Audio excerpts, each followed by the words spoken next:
ഇന്ത്യയുമായി യുദ്ധം ഉറപ്പ് എന്ന് പറഞ്ഞിട്ടില്ലെന്ന് പാക് പ്രതിരോധ മന്ത്രി ഖ്വാജ മുഹമ്മദ് ആസിഫ്. വാക്കുകൾ ദുർവ്യാഖ്യാനം ചെയ്തു. എന്തിനും തയ്യാറെന്ന് മാത്രമേ താൻ പറഞ്ഞിട്ടുള്ളൂ എന്നും പാക് പ്രതിരോധ മന്ത്രി വിശദീകരിക്കുന്നു. ശ്രീനാഥ് ചന്ദ്രൻ ഡൽഹിയിൽ നിന്ന് വിവരങ്ങളുമായി ചേരുന്നു. Sreenath, good morning. യഥാർത്ഥത്തിൽ നാവുപിഴ എന്ന് പറഞ്ഞ അയാൾ തള്ളുകയാണോ?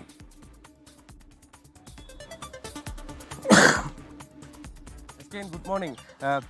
ഖ്വാജ ആസിഫിനെ സംബന്ധിച്ചിടത്തോളം ഇന്നലെ അദ്ദേഹം നടത്തിയ പരാമർശം യഥാർത്ഥത്തിൽ പാകിസ്ഥാൻ അല്പം ക്ഷീണമുണ്ടാക്കി എന്ന കാര്യത്തിൽ സംശയമൊന്നുമില്ല. ഇന്ത്യയെ പാകിസ്ഥാൻ ഭയക്കുന്നു എന്ന തരത്തിലാണ് പിന്നീട് ആ പരാമർശത്തെ ലോകമൊക്കെ തന്നെ കണ്ടത്. ഏതായാലും ഇപ്പോൾ അദ്ദേഹം ആ ഒരു പരാമർശത്തിന് പുറകോട്ട് പോവുകയാണ്. താൻ അങ്ങനെയല്ല, അങ്ങനെ ഒരു ആക്രമണം ഇന്ത്യയുടെ ഭാഗത്തു നിന്ന് ഉണ്ടാകും എന്ന് താൻ അങ്ങ് ഉറപ്പിച്ച് പറഞ്ഞതല്ല. അങ്ങനെ എന്തെങ്കിലും ഒരു സാധ്യതയൊക്കെ ഉണ്ടെങ്കിൽ അതിനെ തടയാൻ വേണ്ടി എല്ലാ തയ്യാറെടുപ്പുകളും താൻ സ്വീകരിച്ചിട്ടുണ്ട് എന്നതാണ് താൻ ഉദ്ദേശിച്ചത് എന്നതാണ് ഇപ്പോൾ അദ്ദേഹം വിശദീകരിക്കുന്നത്. ഇന്നലെ ഈ അഭിമുഖം നടത്തിയ വാർത്താ ഏജൻസിയോടും പിന്നീട് മറ്റൊരു TV ചാനലിനോടും അദ്ദേഹം ഇതേ രീതിയിൽ പ്രതികരിച്ചതാണ്. ആ TV ചാനലിനോടും തൻ്റെ അഭിപ്രായം അങ്ങനെയല്ല, അതൊന്ന് മാറ്റിക്കൊടുക്കണം എന്ന് അദ്ദേഹം അങ്ങോട്ട് ആവശ്യപ്പെടുകയും ചെയ്തിട്ടുണ്ട്. ഏതായാലും പാകിസ്ഥാൻ ഇപ്പോഴും അതിർത്തിയിലേക്ക് സേനാ വിന്യാസം ശക്തമാക്കുന്നുണ്ട്.